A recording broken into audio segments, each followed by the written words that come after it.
السلام علیکم ورحمۃ اللہ نحمدہ ونصلی علی رسولہ الکریم اما بعد فاعوذ باللہ من الشیطان الرجیم بسم اللہ الرحمن الرحیم رب اشرح لی صدری ویسر لی امری واحلل عقدۃ من لسانی یفقہوا قولی۔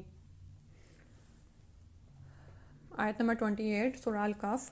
وصبر، اور صبر کیجئے نفس کا، اپنے نفس کو، یعنی وصبر کا جیسے صبر کا مطلب ہوتا ہے نا روک کے رکھنا، تو اپنے نفس کو روک کے رکھیے، مع الذین، ان لوگوں کے ساتھ، یدعون جو پکارتے ہیں، ربہم اپنے رب کو، بالغداتی صبح کے وقت، والعشی اور شام کے وقت، یریدون وہ چاہتے ہیں، وجہہ اس کا چہرہ، اس کی ذات، ولا تعدو اور نہ پھیریے، عیناکا اپنی آنکھوں کو، انہم ان سے، یعنی ان سے اپنی آنکھیں نہ ہٹائیے، تریدو آپ چاہتے ہیں، زینت الحیات الدنیا، دنیا کی زینت، دنیا کی زندگی کی زینت، ولا تطیع اور نہ اطاعت کیجیے، من جس کو اغفلنا غافل کر دیا ہم نے، قلبہ اس کے دل کو، ان ذکرنا اپنے ذکر سے، اپنی یاد سے، واتبع اور اس نے پیروی کی، ہواہ اپنی خواہشات کی، وکانا اور تھا، امرہ اس کا معاملہ، فروتن حد سے بڑھا ہوا، حد سے تجاوز کرنے والا۔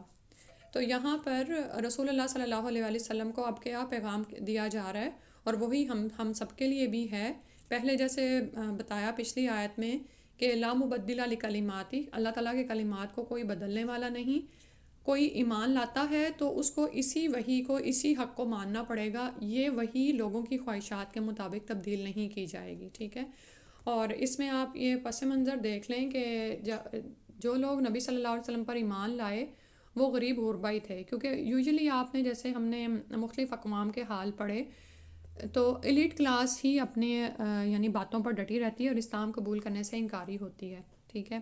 لیکن غریب غربا کو نہ تو مال و دولت کا وہ ان کے پاس اتنا ہوتا ہے، نہ ان کو اپنے عزت اور اختیارات کی اتنی وہ حب ہوتی ہے، تو وہ دین کو قبول کرنے والے زیادہ ہوتے ہیں۔ پھر جب یہ لوگ دین کو قبول کر لیتے ہیں اور آگے بڑھ جاتے ہیں تو ایلیٹ کلاس اگر چاہے بھی کہ وہ دین کو قبول کرے تو چونکہ ان کے اندر ایک الگ طرح سے تکبر ہوتا ہے تو وہ یہ نہیں چاہتے کہ اس محفل میں بیٹھیں جس میں انہیں ان غریبوں کے ساتھ بیٹھنا پڑے، ٹھیک ہے۔ تو یہ اس کا دراصل پس منظر ہے۔ تو اللہ سبحانہ و تعالیٰ نے فرمایا کہ ایسی خواہش رکھنے والے مشرکین مکہ اگر چاہیں تو اسلام قبول کریں، لیکن ان کی خواہش کی وجہ سے آپ ان غریبوں کو اپنے پاس سے نہ ہٹائیے، بلکہ فرمایا کہ اپنے نفس کو روک کے رکھیں ان لوگوں کے ساتھ جو اپنے رب کو صبح اور شام کے وقت پکارتے ہیں، اور ان کی نیت کیا ہوتی ہے، ان کا مقصد کیا ہوتا ہے کہ وہ چاہتے ہیں اللہ کی رضا، اس کی ذات، یعنی وہ تو خالصتاً اپنے دین پر ہیں، صرف اللہ سبحانہ تعالیٰ کی رضا کے لیے، اس کی ذات کے لیے اس دین سے آ کر جڑے ہیں،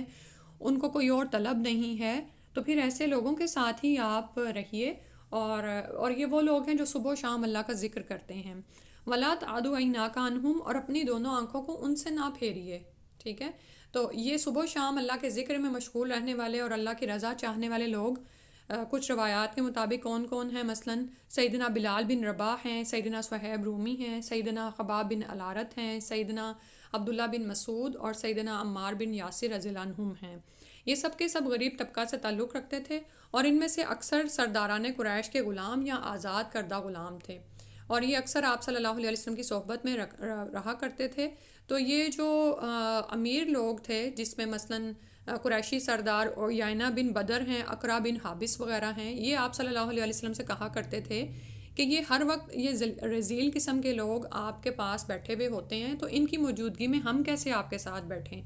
تو ممکن ہے کہ نبی صلی اللہ علیہ وسلم کے دل میں کچھ ایسا خیال آیا ہو کہ یہ لوگ تو بہرحال خالص مومن ہیں، تو اگر ان سرداران قریش کے آنے پر ان غریبوں کو تھوڑی دیر کے لیے لگ کر بھی دیا جائے تو کم از کم یہ مشرکین مکہ میری بات سن لیں گے اور میں بھی ایمان لے آئیں، تو کیا حرج ہے، ٹھیک ہے۔ اور آپ اس میں دیکھیں نا کہ نبی صلی اللہ علیہ وسلم کو کوئی ان کے مال سے کی طلب نہیں تھی، بلکہ رسول صلی اللہ علیہ وسلم تو ان کے ایمان لانے پر حریص تھے، اور اسی طرح ان کے دل میں یہ خیال تھا کہ ان قریشی سرداروں کے ایمان لانے سے اسلام کو تقویت حاصل ہوگی۔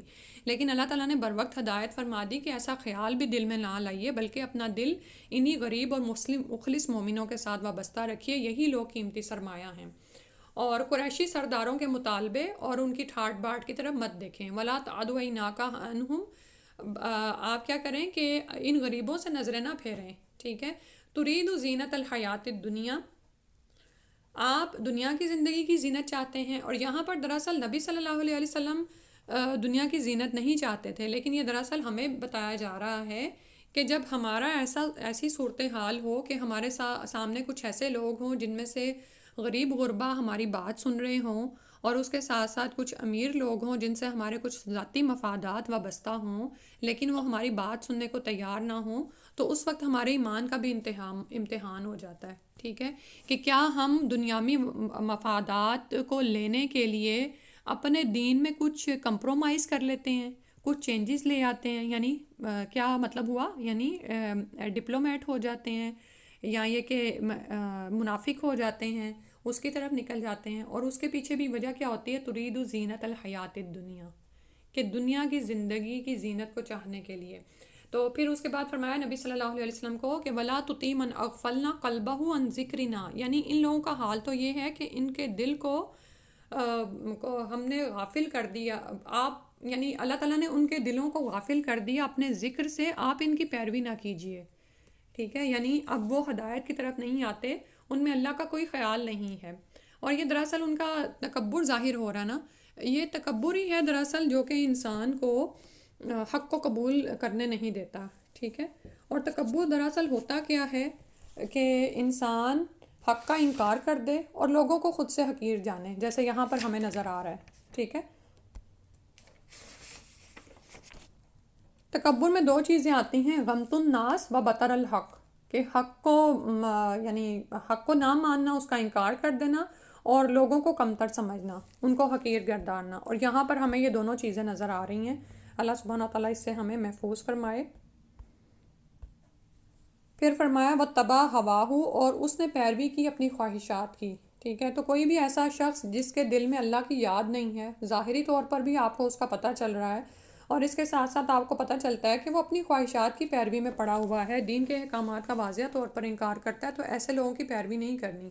وَكَانَ أَمْرُهُ فُرُطًا، اور اس کا معاملہ حد سے بڑھا ہوا ہے، یعنی جو احکامات اللہ تعالیٰ نے اتارے ہیں اس سے وہ کہیں بڑھا ہوا ہے. ٹھیک ہے، اور یہاں پر عمل کی بات یہ ہے کہ ہم نے خود کو اس آیت کی روشنی میں دیکھنا ہے کہ کیا جب ہم حق کو قبول کر لیتے ہیں تو اپنے ایمان کو بچانے کے لیے، اس پر استقامت اختیار کرنے کے لیے ان لوگوں سے جا جڑتے ہیں جو صبح و شام اللہ کو پکارتے ہیں اور اللہ کی رضا چاہتے ہیں. کیونکہ ہمیں دین پر استقامت حاصل کرنے کے لیے ایسی محفلوں کی ضرورت ہوتی ہے. ٹھیک ہے، لیکن بعض اوقات کیا ہوتا ہے کہ ایسے لوگ آپ کے اسٹینڈرڈ کے نہیں ہوتے، وہ آپ کے اسٹینڈرڈ سے میل نہیں کھاتے، وہ غریب غربا ہیں، ان کے گھر اتنے پالشڈ نہیں ہیں، وہ ان کے گھروں میں اتنا اچھا کھانا نہیں پکتا، یعنی مختلف طرح کی چیزیں ہو سکتی ہیں نا. تو وہاں پر اپنے آپ کو جانچا کیجئے، وہاں پر پرکھا کیجئے، اور کہ کہیں ایسا تو نہیں ہے کہ میں اگر فیشن کی دوڑ میں بھی پڑی ہوئی ہوں تو میں ایسے لوگوں کی پیروی میں ہوں. یعنی اپنے گھر بنانے میں ہم دیکھ لیں، اپنے انداز میں جو ہمارے عادات ہیں، جو ہماری رسومات ہیں، یا ہمارے سونے جاگنے کے طریقے، جو بھی ہمارا زندگی کا جو یعنی جس کو آپ کہہ لیں کہ لائف سٹائل ہے، کیا ہمارا لائف سٹائل کسی ایسے انسان سے مروب ہو کر اختیار شدہ ہے جس کے دل کو اللہ تعالیٰ نے اپنی یاد سے غافل کر دیا ہے اور وہ اپنی خواہش کی پیروی میں پڑا ہوا ہے. یعنی وہ جو عمل کر رہا ہے اس پر قرآن کی کوئی چھاپ نہیں ہے، قرآن و سنت کی، وہ اس کی اپنی خواہش کی عکاسی ہو رہی ہے، اور اس کا معاملہ حد سے بڑھا ہوا ہے. ٹھیک ہے، یعنی مثلاً یہ ہے کہ اگر وہ خرچ کرتا ہے تو اس میں اسراف ہے، تبذیر ہے، یا پھر کوئی اور معاملہ، جو بھی معاملات ہیں اس کے حد سے بڑھے ہوئے ہیں. تو پھر ایسے لوگوں کی پیروی سے ہم نے انشاءاللہ بچنا ہے. پھر اس کے بعد فرمایا وَقُلِ الْحَقُّ مِن رَبِّكُمْ، اور کہہ دیجئے کہ حق تمہارے رب کی طرف سے ہے. فَمَن شَاءَ، تو جو کوئی چاہے، فَلْيُؤْمِن، تو ایمان لے آئے. وَمَن شَاءَ فَلْيَكْفُرْ، اور جو کوئی چاہے تو کفر کرے. اِنَّا، بے شک ہم نے، اعتدنا، تیار کر رکھا ہے، لِلظَّالِمِینَ، ظالموں کے لیے، نارن، ایک ایسی آگ احاطہ جس کو گھیر لیں گی، بہم، ساتھ اس کے، سرادقها، اس کی تنابیں یا لپٹیں. وَإِن يَسْتَغِيثُوا، اور اگر وہ فریاد کریں گے، یعنی وہ وہاں پر یستغیث کا مطلب ہوتا ہے کہ پانی وہاں پر مانگیں گے، ظاہر ہے وہ جو نعوذ باللہ حالت ہو رہی ہوگی. یغاثوا، وہ فریاد رسی کیے جائیں گے، یعنی ان کی یہ خواہش کیسے پوری کی جائے گی؟ بمائن، ساتھ پانی کے، کالمہل، تیل کے تلچھٹ کی طرح، استغفر اللہ، تلچھٹ دراصل جب تیل میں کوئی چیز پکاتے ہیں نا تو اس کے بعد جو چیزیں نیچے کی طرف بیٹھ جاتی ہیں تو وہ دراصل تلچھٹ ہوتی ہے. یا بعض اوقات کوئی پگھلا ہوا تانبا یا پگھلی ہوئی موم یا ایسی چیزیں جو ان کی وہ ساری اسی مفہوم میں آتی ہیں. وہ کیا کرے گا؟ یشفی الوجوہ، وہ بھون ڈالے گا چہروں کو. بئس الشراب، کتنی بری ہے پینے کی چیز. وساعت، اور کتنا برا ہے مرتفقہ مقام یا دوستی. استغفر اللہ. تو اب رسول صلی اللہ علیہ وسلم کو پیچھے جیسے تسلی دی گئی اور ساتھ میں یہ حکم دیا گیا کہ آپ نے ان لوگوں کے ساتھ رہنا ہے جو صبح و شام اللہ کو پکارتے ہیں، اور جو شخص اپنی خواہش کی پیروی میں پڑا ہے اس سے ہٹ جائیں.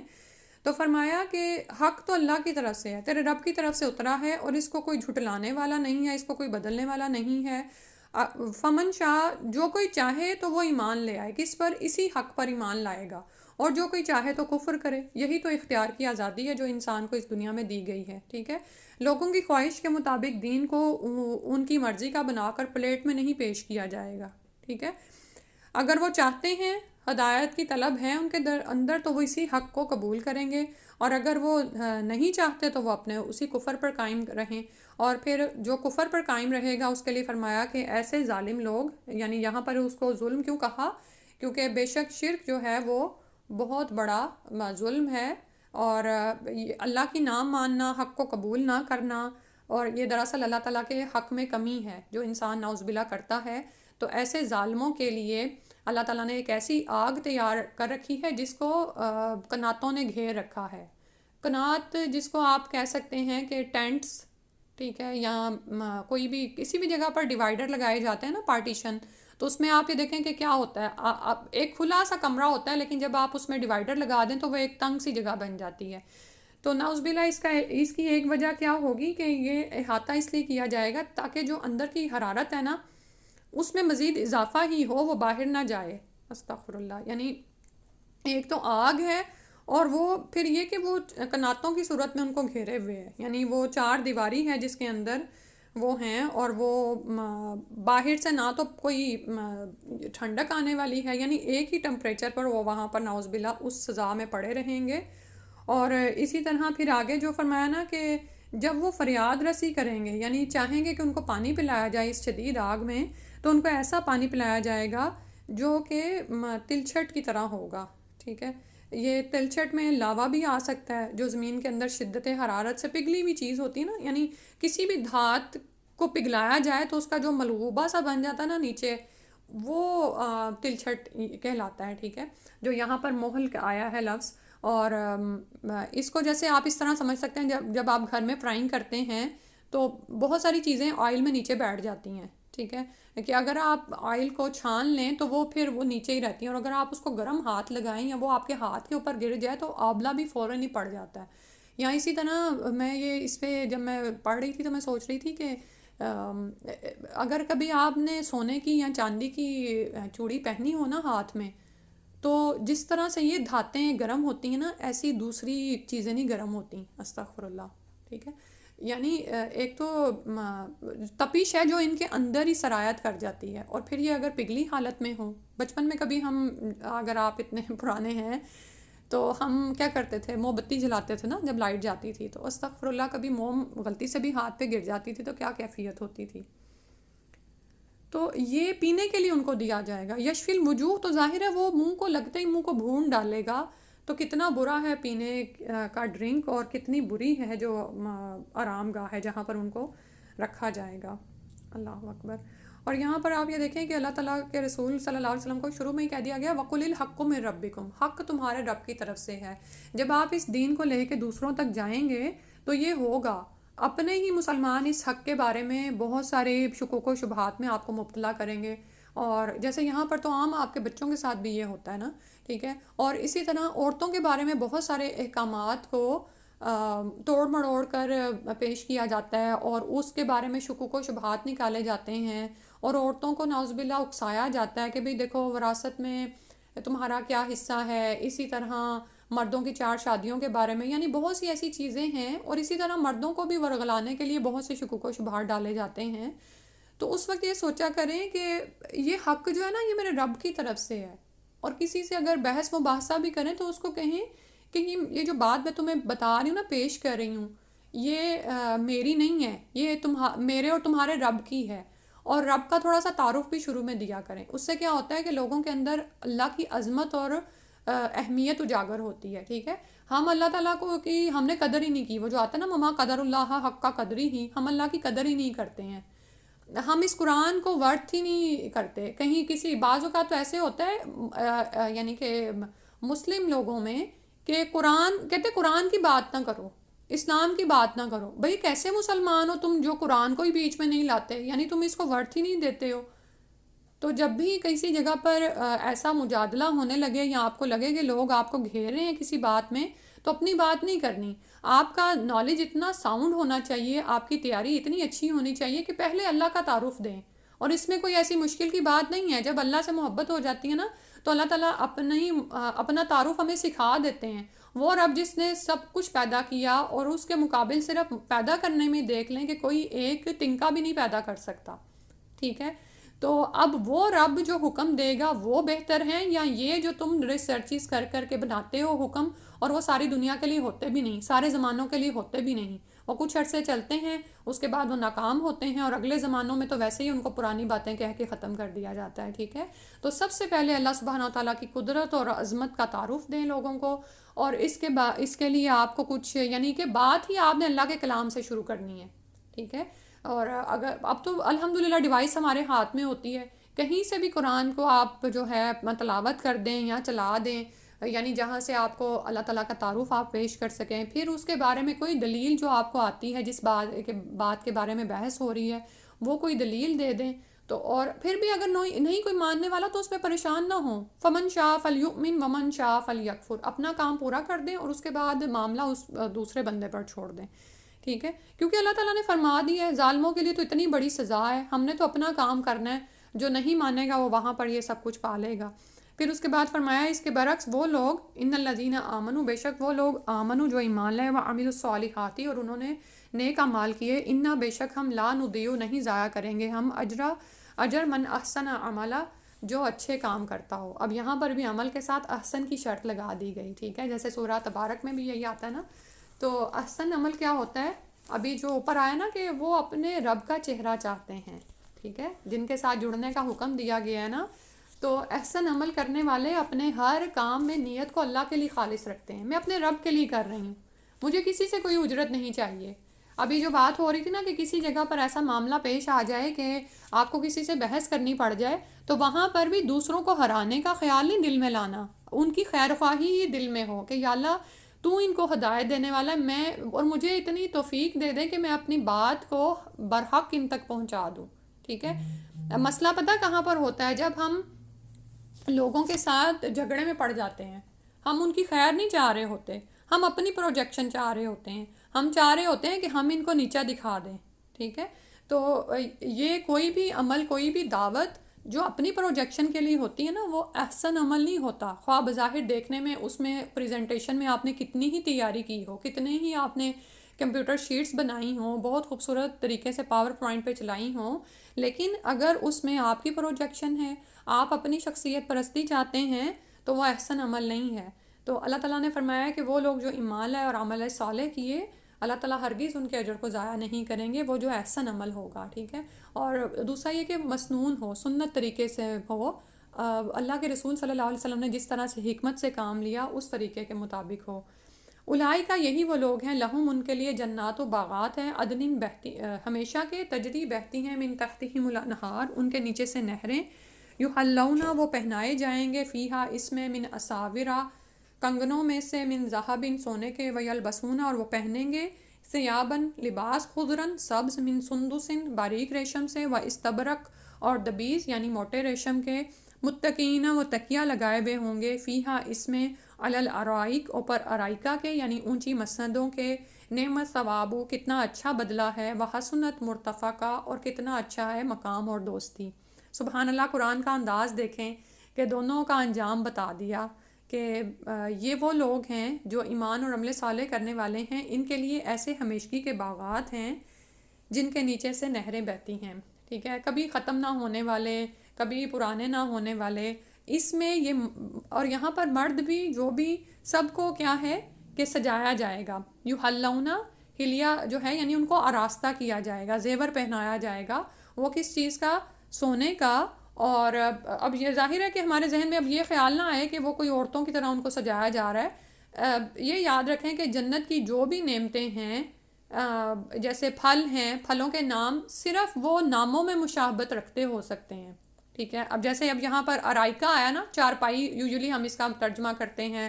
متقین تکیہ آیا ہے، یا اسی طرح خضرن سبز آیا ہے، سندس اور استبرق موٹی اور باریک ریشم کا ذکر ہے، یا سونے کے کنگن ان کو پہنائے جا رہے ہیں. تو کوئی اب یہ تصور نہ کرے کہ جو دنیا کی چیزوں کا ہم تصور کرتے ہیں. ٹھیک ہے. کیونکہ جنت کی نعمتوں کے بارے میں کیا آتا ہے کہ وہ نہ کسی آنکھ نے دیکھی، نہ کسی کان نے ان کے بارے میں سنا، نہ ہی کسی دل میں ان کا خیال گزرا ہے. صرف اور صرف ان کی ناموں کی مشابہت ہو سکتی ہے. وہ بھی کیوں؟ کیونکہ ہم انسان ہیں نا، ہمارا اتنا علم ہی نہیں ہے کہ بغیر کسی چیز کو دیکھے اس کا کوئی تصور کر سکیں. تو ہمیں ان کے نام بتائے گئے ہیں. ٹھیک ہے. تو اب وہ مرد وہاں پر کس طرح سے آراستہ کیے جائیں گے، یہ نہیں کہ ان کو کوئی عورتوں کی طرح دلہن بنا دیا جائے، ہم نہیں جانتے، لیکن ان کو ہلیا یعنی یحلون، وہ وہاں پر سجائے جائیں گے. سبحان اللہ. جیسے پہلے آپ دیکھیں کہ بادشاہ کس طرح سے گھروں سے نکلتے تھے نا، اور جس طرح وہی جو شخص قارون، وہ اپنی کیسی ٹھاٹ باٹ کے ساتھ باہر نکلا تھا، اور سارے اپنے جو بھی اس کے خزانے تھے اس کے ساتھ. تو اب وہاں پر ان جنتیوں کا جو دنیا سے جنت کما کر وہاں پہنچے ہوں گے، ان کا انداز ہی کچھ اور ہوگا. یہ وہاں کے حکمران بنا دیے جائیں گے، زیوروں سے آراستہ کیے جائیں گے، مسندوں پر تکیے لگائے بیٹھے ہوئے ہوں گے، اور ان کے لباس باریک ریشم اور اطلس کے سبز کپڑے ہوں گے. اور کیسا اچھا بدلہ اور کیسی اچھی آرام گاہ ہے. اس کے لیے انسان کوشش کرے. اور پھر اسی طرح وہاں پر شراب طہور بھی پلائے جائیں گے. دنیا میں تو آپ یہ دیکھیں، کیونکہ یہاں پر سونے کا ذکر آیا نا، سونا دنیا میں مرد کے لیے پہننا حرام ہے، لیکن وہاں پر یہ سب کچھ اس کو دیا جائے گا. اور اسی طرح شراب جیسے اس کے لیے آتا ہے کہ دنیا میں حرام ہے، لیکن وہاں پر شراب طہور پلائی جائے گی. پھر اس کے بعد فرمایا وَاضْرِبْ لَهُمْ، اور یہاں سے اب ایک واقعے کا بیان شروع ہو رہا ہے، اور بیان کیجئے لہم ان کے لیے، مثلاً ایک مثال، رجلینی دو آدمیوں کی، جعلنا بنایا ہم نے، لأحدہما ان دونوں میں سے ایک کے لیے، جنتینی دو باغات، من اعنابن انگوروں کے، وحففناہما اور گھیر لیا ہم نے ان دونوں کو، یعنی ان دونوں باغات کے ارد گرد، بنخل کھجوروں کے درخت تھے، کھجوروں کے ساتھ، وجعلنا اور بنائے ہم نے، بینہما ان دونوں کے درمیان، یعنی انگوروں اور کھجوروں کے درمیان، زرعا کھیتی، کھیت بھی تھے بیچ میں. ٹھیک ہے. یعنی اناج بھی تھے. آپ یہ دیکھیں کہ ہمارے جو کھانے پینے میں فروٹس شامل ہوتے ہیں اور گرین ہوتے ہیں نا، اناج وغیرہ. تو اللہ تعالیٰ نے اب یہاں پر جو مثال بیان کی ہے وہ ایک ایسے شخص کی ہے، دو اشخاص کی مثال ہے. ان دونوں میں سے ایک کو اللہ تعالیٰ نے اپنی بے بہا نعمتیں عطا کی تھیں. ٹھیک ہے. میں بھی آپ کا کبھی ایسا باغ دیکھنے کا اتفاق نہ ہوا ہو، لیکن یوزلی یہ نا جیسے سعودیہ میں ایسے باغات آج بھی آپ کو مل جائیں گے، اور وہاں کی ظاہر قرآن وہیں پر اترا ہے تو وہیں کی مثال بھی دی جا رہی ہے. اور اس میں ہوتا کیا ہے کہ یعنی انگوروں کے باغات ہیں، اور ان کی سائڈوں پہ جون سی ہیں کھجور کے درخت، یعنی ایک چار دیواری کی طرح وہ لگائے گئے ہیں. اور کھجور کا انتخاب کیوں کیا گیا؟ کیونکہ کھجوروں کے درخت اوپر سے بھی جون سا نا زیادہ پھیلاؤ نہیں رکھتے، یعنی وہ یہ نہیں ہوتا کہ کوئی بہت بڑا درخت ہو، جیسے آم کا درخت یا یہ جو ہوتا ہے نا کنو کے درخت، یہ بہت زیادہ پھیل جاتے ہیں اوپر سے، اور ان کے تنے بھی موٹے ہوتے چلے جاتے ہیں. تو یہ انگوروں کی بیلوں کو ڈسٹرب کر سکتے ہیں. تو یعنی آپ ذرا امیجن کریں، بڑا ایک خوبصورت سا سین بنتا ہے کہ انگوروں کی بیلیں ہیں، اور ان کے چار دیواری کس سے کی گئی ہے؟ کھجور کے درختوں کے ساتھ. اور کھجور کے درخت آپ دیکھتے ہیں نا، ان کا پھل جو ہے بہت اوپر جا کے لگتا ہے، نیچے ان کے صرف تنے ہی ہوتے ہیں. ٹھیک ہے. اور پھر صرف پھل نہیں عطا کیے اللہ تعالیٰ نے اس کو، وجالنا بینہما زرعا، ان دونوں کے درمیان کھیت، یعنی بیچ میں کھیتیاں بھی تھیں. سبحان اللہ. جس میں آپ ڈیفرنٹ گرینز آپ لگا سکتے ہیں. تو یہ ایک مالدار شخص تھا. یہاں پر اس کا نام نہیں بتایا گیا. قرآن میں آپ دیکھتے ہیں کہ عموماً جو قصے بیان کیے گئے ہیں، ٹھیک ہے کچھ روایات سے کسی کے نام بھی ثابت ہو جاتے ہیں، لیکن جیسے ہم نے پیچھے اصحاب کہف کا قصہ پڑھا ہے، وہ 7 یا 8 جتنے بھی لوگ تھے، ہمیں ان کے نام نہیں بتائے گئے، کیونکہ اللہ سبحانہ تعالیٰ نے اس قرآن کو ذکر کے لیے، نصیحت کے لیے اتارا ہے. ان بحثوں میں پڑھنے کے لیے نہیں اتارا کہ اس شخص کا نام کیا تھا. لیکن یہ مثال قیامت تک کہیں بھی ہم کسی پر بھی منطبق کر سکتے ہیں، اور نعوذ باللہ یہ کہ یہ ہم میں یہ صفت نہ پائی جاتی ہو کہ اللہ تعالیٰ نے اتنی نعمتیں عطا کیں اور وہ اللہ کا انکاری تھا. ٹھیک ہے. پھر اس کے بعد فرمایا کلت الجنتینی، دونوں باغوں نے آتت دیے اکلہا، اپنے پھل. اچھا، اب اس میں جو اوپر آ رہا نا، اللہ تعالیٰ نے مثال بیان کی دو، اور بیان کیجئے ان کے لیے ایک مثال دو انسانوں کی. اچھا، دوسرا جو انسان تھا نا وہ کیا تھا؟ وہ اس آدمی کی طرح امیر نہیں تھا. ٹھیک ہے، یہ اب یاد رکھیں، وہ مفلس تھا. اللہ تعالیٰ فرما رہے ہیں ان دونوں باغوں نے اپنے پھل دیے، ولم تظلم، اور نہ کمی کی، منہ شیعہ، اس میں سے کچھ بھی، یعنی بھرپور پھل لائے دونوں باغ. وفجرنا، اور بہا دیے ہم نے، پھاڑ دیے ہم نے، خلالہما، ان دونوں کے درمیان، نہارا، نہر جاری کر دی تھی. فا سے یوزلی جو بھی عربی میں حروف شروع ہوتے ہیں نا الفاظ، ان کا مطلب بڑے پیمانے پر، جیسے فجرہ کا بھی مطلب کیا ہے کہ یعنی جیسے صبح نہیں ہو جاتی فجر جو ہوتی ہے کہ رات کی تاریکی کو پھاڑ کر دن آ جاتا ہے. ٹھیک ہے، تو زمین کو پھاڑ کر، اور اس میں آپ یہ دیکھیں کہ جیم کے اوپر تشدید آ رہی، شدت کا مفہوم بھی پایا جاتا ہے. آپ جانتے ہیں نا کہ وہاں پر نہریں بھی اتنی، پانی اتنا میسر نہیں ہوتا. اب تو خیر الحمدللہ سب کچھ ہے سعودیہ میں. تو اللہ سبحانہ تعالیٰ نے ایسی سرزمین پر اس کو یعنی کہ ایسی نہریں عطا کیں، ان دونوں کے درمیان نہر جاری کر دی تھی، یعنی اپنا پانی تھا، وہ جب چاہتا ان کو سیراب کر سکتا تھا. وکانہ لہو ثمر، اور ہوا اس کے لیے نفع، پھل. ثمر کا مطلب ہر وہ چیز ہے جو کہ کسی پھل کی پیداوار ہوتی ہے. ٹھیک ہے، اور یہ منافع کے لیے بولا جاتا ہے، یعنی پروفٹ. یعنی یہ سب کچھ جو اللہ تعالیٰ نے اس کو عطا کیا، یہ اس کا ایک بزنس تھا جس سے اس کو بھرپور منافع ہوا. فقالا، تو اس نے کہا، لصاحبہ، اپنے ساتھی کو، وہو یحاورہ، اور وہ اس سے بات چیت کر رہا تھا، یعنی جیسے آپس میں باتیں وغیرہ کرتے ہیں نا. انا، میں، اکثر زیادہ ہوں، من کا، تجھ سے، مالن، مال میں، واعز نفرا، اور افرادی قوت بھی زیادہ رکھتا ہوں. اعز زیادہ یعنی کہ ہوں، نفرا نفری میں یعنی لوگوں میں، یعنی میرے ارد گرد میری مجالس بھی زیادہ ہیں، لوگ زیادہ مجھ سے ملنے آتے ہیں. اور یہ اوبویس ہے، آج بھی آپ یہ دیکھیں کہ کن لوگوں کے گھروں میں لوگ زیادہ جاتے ہیں، کہاں پر زیادہ محافل سجتی ہیں. کیا کسی غریب کے گھر میں لوگ بار بار روز روز پوچھنے جاتے ہیں کہ ہاں بھائی تمہارا کیا حال ہے؟ کہاں جاتے ہیں آپ؟ ذرا شیئر کریں، کہاں آپ مجالس ہوتے دیکھتے ہیں؟ کوئی بھی شیئر کر دیں. جہاں پہ بھی زیادہ پارٹیز ہو رہی ہوں، جہاں پہ آسائشیں ہیں اور نعمتیں زیادہ ہیں. ہاں، جزاک اللہ، بارک اللہ لکم. جہاں مال ہے نا وہیں پہ ہی مجلس ہوگی، اسی لیے دونوں کا ذکر اکٹھا آیا. انا اکثر من کا معلوم و ازو نفرا. ٹھیک ہے، اور جو بیچارہ غریب ہے اس کے گھر جا کے آپ کو اپنے مطلب کی کوئی چیز ہی نہیں ملنی، اس کے پاس کوئی لیوش قسم کی ڈرنک نہیں ہے، وہ زیادہ سے زیادہ کیا ہوگا، کسی گاؤں کے کسی فرد کے پاس چلے جاؤ، اس کے پاس کیا ہوتا ہے، گھر کی بکری ہوتی ہے، وہ آپ کو دودھ پیش کر دیتا ہے، جس کی آج کل کوئی ویلیو ہی نہیں رہی. ٹھیک ہے، گرمیاں ہوتی تھیں تو وہ لسی پیش کر دیتے تھے. ٹھیک، اور اسی طرح نہ وہاں پر جا کر آپ کو بریانی ملے گی، نہ پیزے ملیں گے. کسی امیر کے گھر جائیں گے تو وہ فوراً مہمانوں کو دیکھے گا تو وہ جو ہے وہ منگوا لے گا پیزا. اور یہ ساری پارٹیز بھی کیا ہیں آپ بتائیں؟ گیو اینڈ ٹیک ہیں. ٹھیک ہے، آپ یہ دیکھیں نا کہ غریبوں کو لوگ ایسی پارٹیز میں بلاتے بھی نہیں. کیوں؟ کیونکہ وہ ان کو پتہ ہے کہ انہوں نے نہیں آپ کو بلانا. یہ بات جو ہے آپ میں سے بھی بہت سارے لوگوں نے محسوس کی ہوگی. کچھ لوگوں کے لیے تو یہ بات باعث نعمت بن جاتی ہے کہ اچھا پارٹی سے جان چھوٹی کہ اللہ کے دین کو مزید سیکھیں. لیکن آپ نے یہ دیکھا ہوگا کہ یہ سب یہ جو پارٹیز ہیں نا، الا ماشاء اللہ، کہ کوئی اللہ کے دین کے لیے ایک دوسرے کو بلائے اور آپس میں وہ رکھے. تو یہ جو آپ یہ دیکھیں کہ قرآن کا جو انداز ہے اتنا خوبصورت ہے کہ قیامت تک کے لیے کتاب مطالعہ کی جاتی رہے گی، اس میں سرچ ہوتی رہے گی.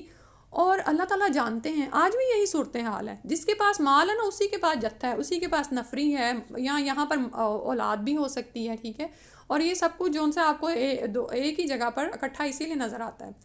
پھر اس کے بعد فرمایا وَدَخَلَ، اور وہ داخل ہوا، جنتہ، اپنے باغ میں، وَهُوَ، اور وہ ظالم، اس حال میں تھا کہ ظلم کرنے والا تھا، لنفسہ، اپنے جان پر، اپنی ہی جان پر وہ ظلم کر رہا تھا. یعنی اللہ کا اگر وہ انکار کرے گا تو وہ دراصل ہی اپنی ہی جان پر ظلم تھا. قالا، کہنے لگا، ما اظن، نہیں میں سمجھتا، میں گمان کرتا، ان تبیدہ، کہ ہلاک ہوگا، برباد ہوگا، حاضی ابدا، یہ باغ کبھی بھی، یعنی یہ باغ مجھے نہیں لگتا کہ کبھی بھی اجڑ سکتا ہے. ٹھیک ہے، تو کیونکہ جب کوئی شخص اپنے ہی تکبر میں ہوتا ہے نا، اس کو جو نعمتیں ملتی ہیں نا وہ اس پر اللہ کا احسان مند نہیں ہوتا، وہ اس کو اللہ کی دین نہیں سمجھتا، وہ یہ سمجھتا ہے کہ میرے اپنے ہی علم یا مجھے میری ہی کسی وجہ سے مجھے یہ مال ملا تو ٹھیک ہے، جب ملا تو کیوں ختم ہوگا. ٹھیک ہے. تو اس کے بعد کہنے لگا وما اظن الساعۃ قائمہ، اور میں نہیں سمجھتا کہ قیامت آنے والی ہے. وما اظن، اور نہیں میں گمان کرتا، الساعۃ گھڑی یعنی قیامت، قائمتاً قائم ہونے والی ہے، ولئن اور البتہ اگر رددتو میں لوٹایا بھی گیا. ٹھیک ہے. اب یہ یقین نہیں ہے اس کو آخرت پہ اٹھنے کا، بس سوچ رہا ہے، یعنی کہہ رہا ہے ایک بات کہ اگر ایسا ہوا بھی کہ ان کیس میں لوٹایا بھی گیا الا ربی اپنے رب کی طرف، لا اجدنا تو میں ضرور پالوں گا، خیرن بہتر منہا اس سے منقلبہ اپنا انجام، یعنی میں اس سے بھی اچھی جگہ پالوں گا. یہ اس کا عقیدہ تھا. ٹھیک ہے. کہ یہ جو مجھے دنیا میں ملا ہے نا، تو یہ اللہ کی خوشنودی کی دلیل ہے کہ دنیا میں ملا ہے تو وہاں پہ بھی مل جائے گا. تو حالانکہ وہ اللہ تعالیٰ کی نعمتوں کا شکر ادا کرنے والا نہیں تھا، اس کا نافرمان بنا ہوا تھا اور شرک کرنے والا تھا. لیکن نعوذ باللہ اب یہ دیکھیں انہی ملکوں میں آنے والے بہت سے لوگ جو ان سے کہتے ہیں کہ اللہ نے ہمیں جنت میں بلا لیا تو وہاں پہ بھی جنت دے دیں گے.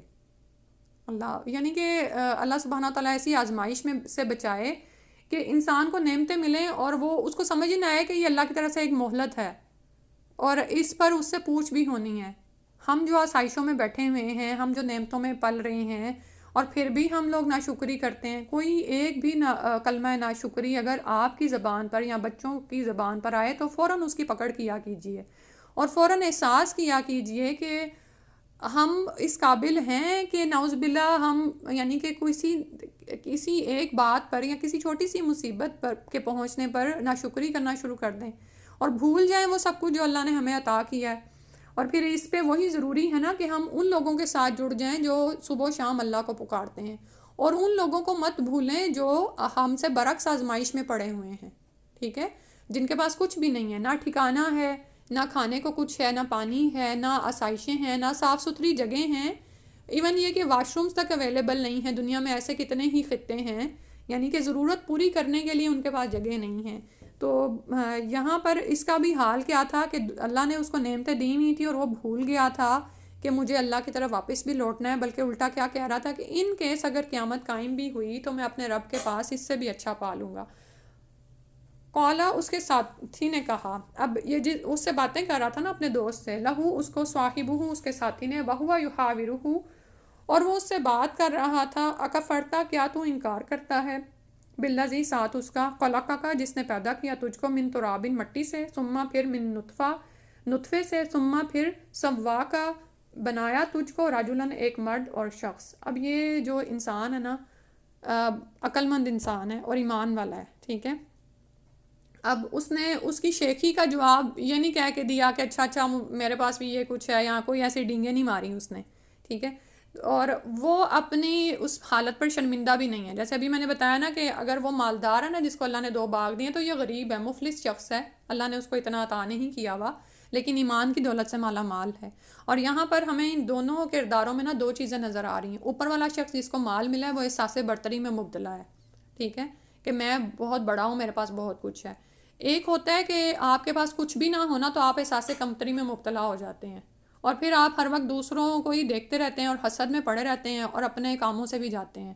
یہ دونوں ہی حالتیں ناپسندیدہ ہیں. یہ دونوں ہی حالتیں اس بات کا اظہار کرتی ہیں کہ آپ کا اللہ پر ایمان نہیں ہے، اور اللہ تعالیٰ کی یعنی اس کائنات کو جس مقصد کے لیے پیدا کیا گیا ہے اس پر ہمارا ایمان نہیں ہے. یعنی ہم یہ بات نہیں سمجھتے کہ اگر ہمیں نعمتیں دی گئی ہیں تو وہ بھی امتحان ہیں، اور اگر ہمیں کسی آزمائش میں ڈالا گیا ہے، آزمائش ہی ہے نعمتوں کا ملنا بھی، لیکن اگر ہمیں کسی مصیبت سے گزارا جا رہا ہے اور ہمارے پاس اتنی نعمتیں نہیں ہیں تو یہ بھی دراصل امتحان ہے. ٹھیک. ان دونوں حالتوں کی پوچھ ہونی ہے.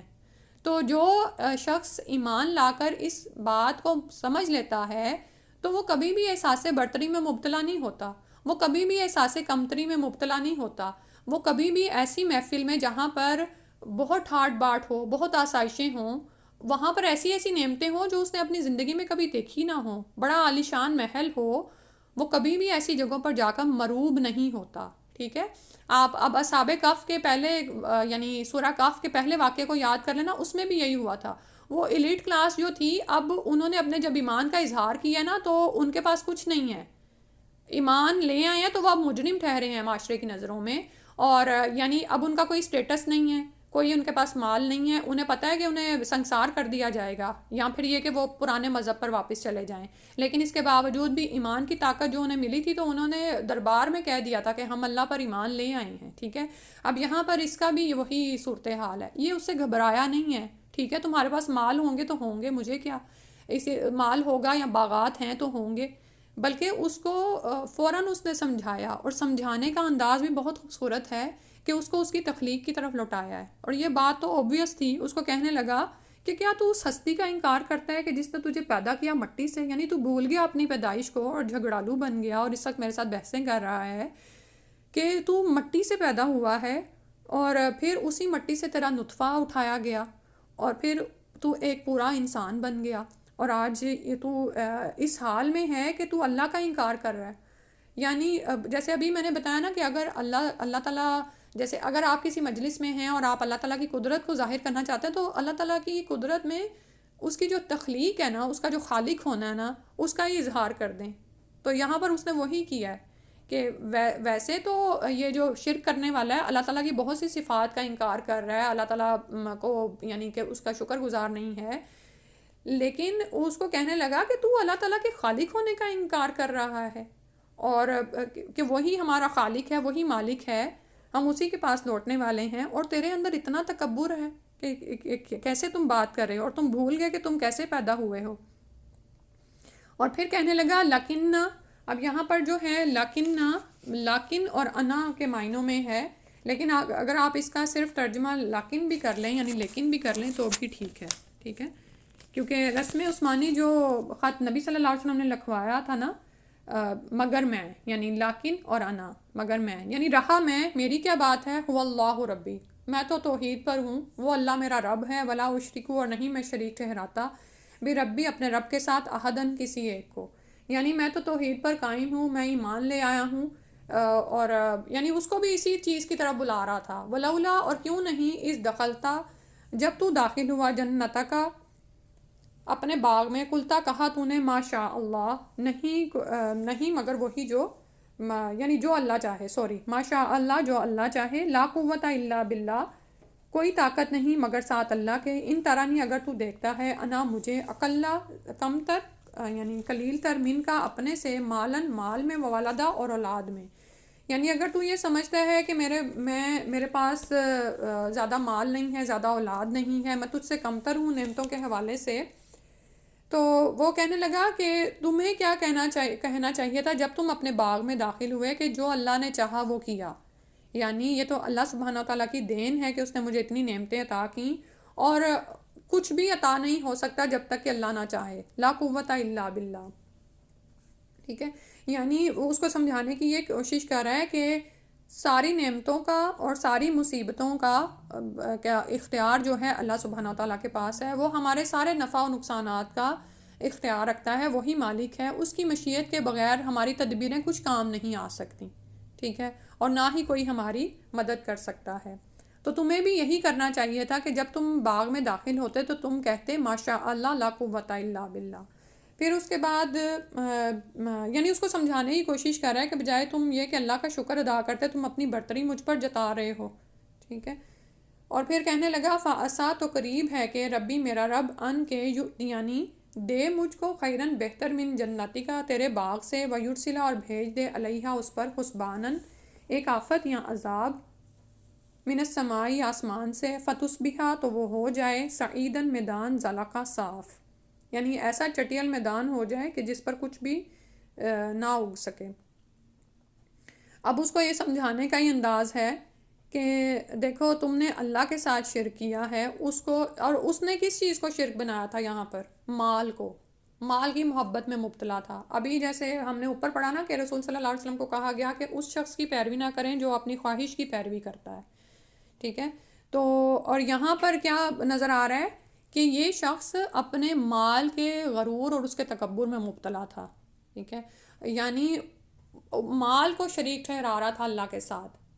ہمارے ساتھ ایسا ہوتا ہے کبھی، جیسے مال کے پیچھے نمازیں قربان کر دینا، یعنی ہم کوئی ایسی جاب لے لیں جس میں مال تو بہت ہے لیکن اس میں آپ کو فرائض بھی ادا کرنے کا وقت نہیں مل رہا، اور آپ اس پہ کوئی شرمندہ بھی نہیں ہیں. کیوں؟ کیونکہ ٹھیک ہے ہمیں مال تو مل رہا ہے نا، وہ قیامت آئے گی تو دیکھی جائے گی. یہ اپروچ ہوتی ہے، ٹھیک ہے نا. تو یہاں پر ایسے بندے کی اپروچ بتائی جا رہی ہے کہ وہ کیا کر رہا تھا، اپنے مال پر برتری ظاہر کر رہا تھا اور اسی کے شرک میں مبتلا تھا. یعنی اللہ کو کیا شکر نہیں ادا کر رہا تھا بلکہ اپنے مال پر بہت بھروسہ کیے ہوئے تھا.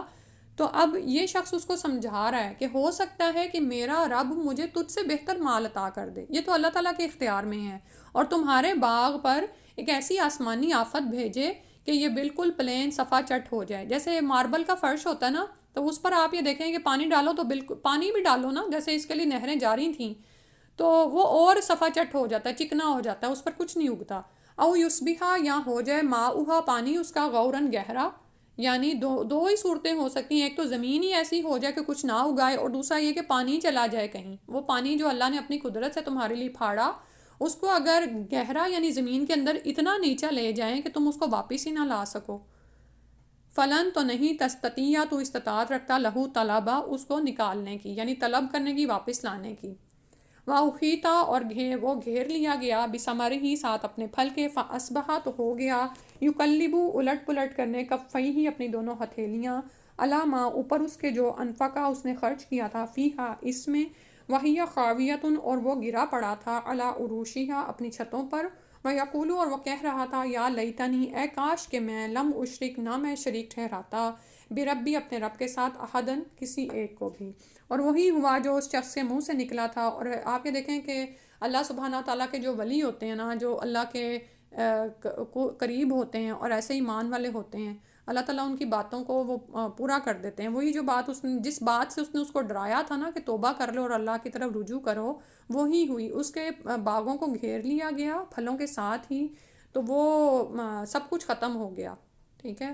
تو اس کے بعد پھر ہتھیلیاں ملنے لگا، مایوس، حسرت زدہ ہوا، اور کہ جو کچھ اس نے خرچ کیا تھا اپنے باغوں پر وہ بھی گیا، اور جو منفعت تھی وہ بھی ساری ضائع ہو گئی. اپنی چھتوں پر گر گیا، یعنی آپ نے، یعنی بیلیں جو ہوتی ہیں نا وہ گر جائیں تو اس کے بعد کیا ہے، پھل سارا بیکار ہو گیا، سب کچھ ختم ہو گیا. اور وہ کہہ رہا تھا کہ اے کاش کہ میں اپنے رب کے ساتھ کسی کو شریک نہ ٹھہراتا. اب ایک دم سے وہ پلٹ آیا. ٹھیک ہے. جو ہی عذاب آیا، جو ہی آفت آئی، اس نے پہچان لیا کہ یہ اس کی وجہ کیا تھی. اور بعض اوقات ایسے ہوتا ہے نا، کوئی شخص ہمیں سمجھا رہا ہوتا ہے، ہم اس کی بات نہیں سنتے ہیں، تو اس کے منہ سے نکلی ہوئی کوئی بات جو ہی پوری ہو کے ہمارے سامنے آتی ہے تو تب ہم ریگریٹ کرتے ہیں، اوہو یہ تو اس نے ہمیں بتایا تھا، یہ تو اس نے ہمیں سمجھایا تھا. ٹھیک ہے.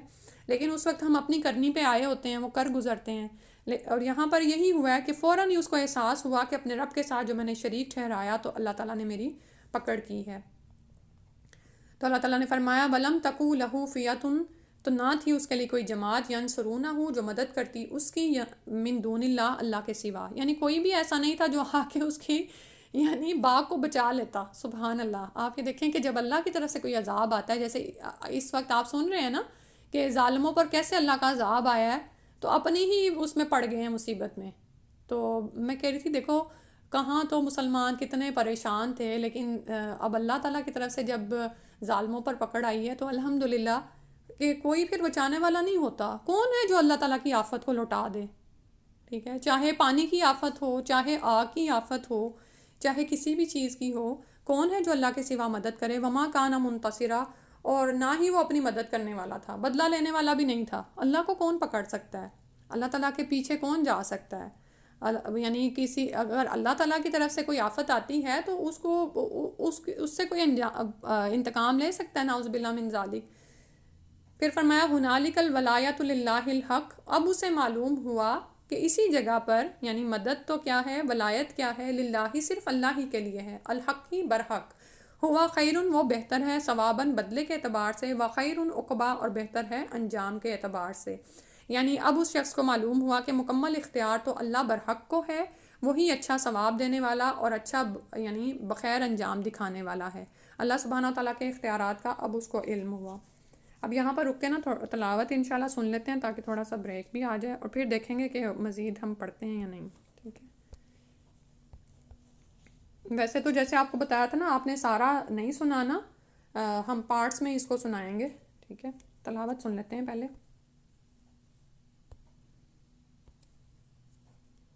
بسم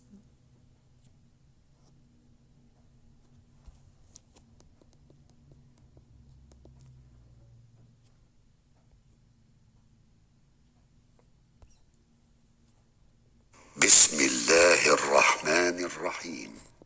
اصبر نفسك مع الذين يدعون ربهم بالغداة والعشي يريدون وجهه ولا تعد عيناك عنهم تريد زينة الحياة الدنيا ولا تطع من أغفلنا قلبه عن ذكرنا واتبع هواه ولا تطع من أغفلنا قلبه عن ذكرنا واتبع هواه وكان أمره فرطا وقل الحق من ربكم فمن شاء فليؤمن ومن شاء فليكفر إنا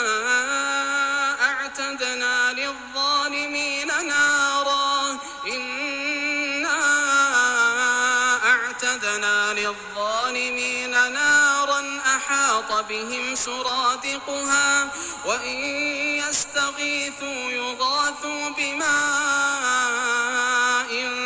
كالمهل يشوي الوجوه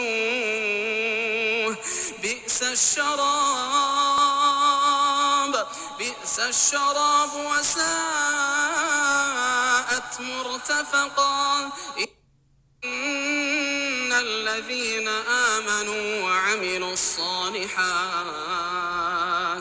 إن الذين آمنوا وعملوا الصالحات إنا لا نضيع أجر من أحسن عملا أولئك لهم جنات عدن تجري من تحتهم الأنهار يحلون فيها من أساور من ذهب ويلبسون ثيابا خضرا من سندس واستبرق متكئين فيها على الأرائك نعم الثواب وحسنت مرتفقا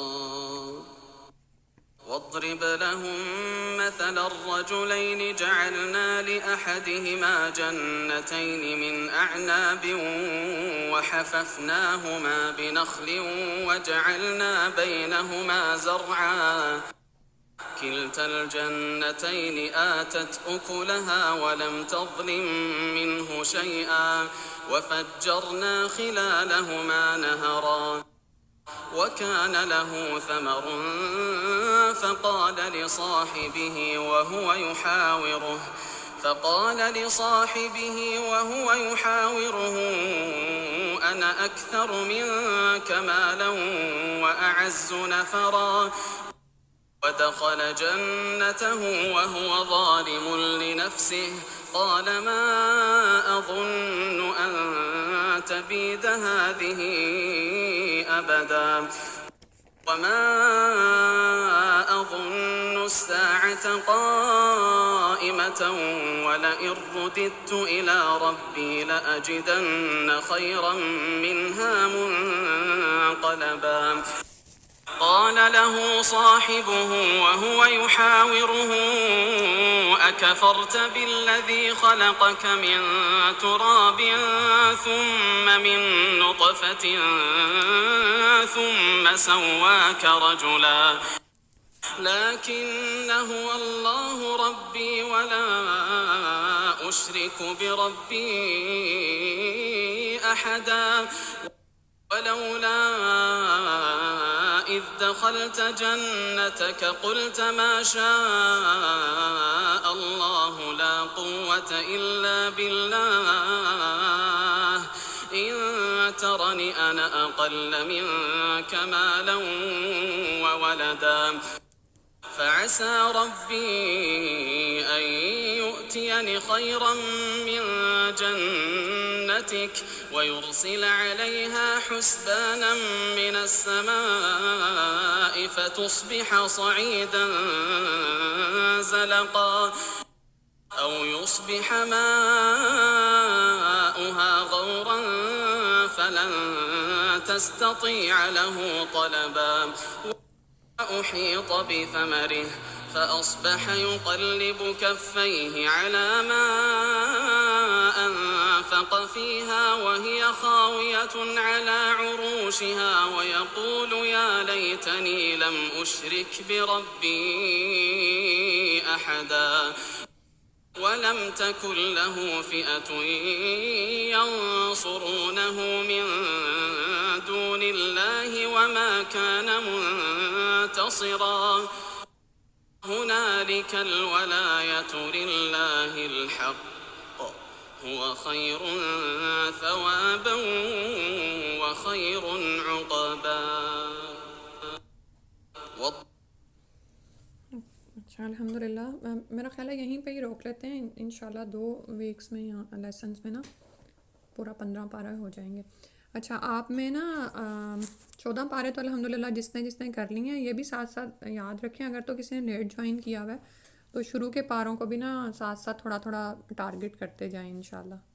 اللہ سبحانہ تعالیٰ قبول کر لے. دعا پڑھ لیتے ہیں. سبحانک اللہم و بحمدک نشہد ان لا الہ الا انت نستغفرک و نتوب الیک. السلام علیکم و رحمۃ اللہ.